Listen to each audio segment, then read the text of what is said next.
Greetings. My name is Peter.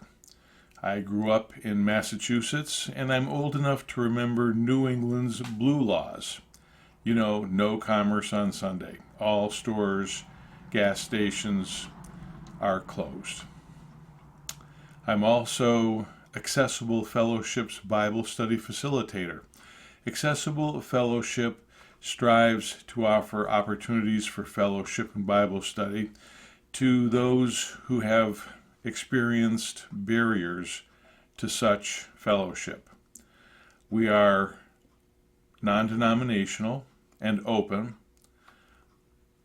We do tend to see things in the perspective of modern Anabaptism.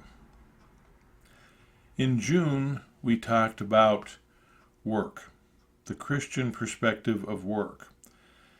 Now, in July, we're talking about the Christian perspective of rest. Last week, July 7th, we talked about the Sabbath.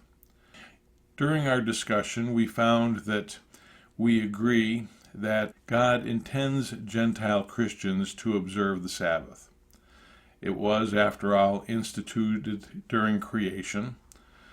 It is included in the Ten Commandments. Jesus and his disciples observed the Sabbath, and many of Paul's dictums about our freedom from the law really are addressing dietary law and circumcision laws that were instituted not by God but by man.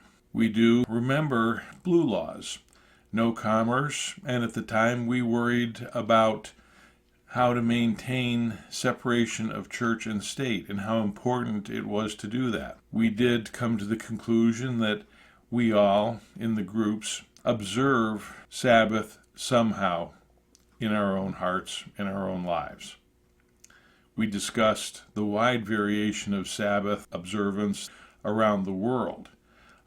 Different denominations have dramatically different perspectives. Some are very strict about observing the seventh day of the week in the most rigid way possible.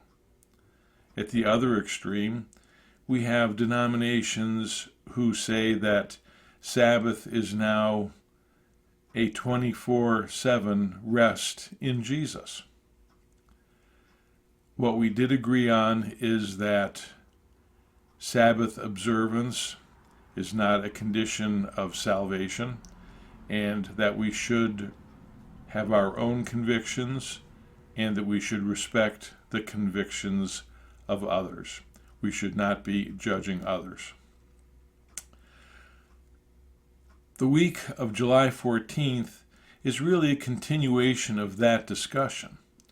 We're going to look more closely at Jesus' actions and words.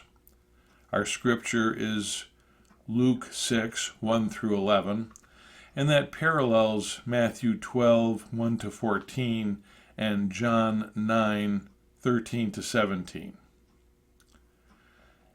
What if proper observance of the Sabbath is not to do nothing?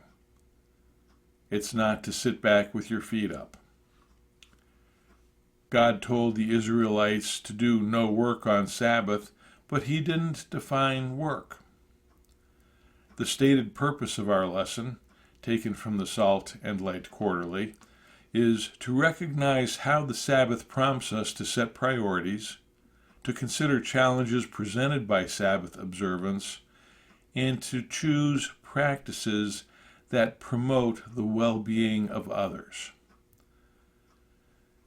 Now, back in Jesus' day, the Jews were fairly radical about not working. They were very legalistic.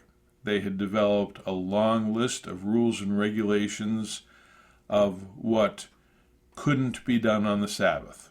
Perhaps in good faith, the priests and the Pharisees and the Sadducees had made these rules to help Jews obey God. But there are always problems with man-made rules and regulations, and Jesus had something to say about that. We will look at how Jesus treated the Sabbath, how he allowed harvesting during the Sabbath, how, contrary to the demands of the religious leaders, he healed people on the Sabbath.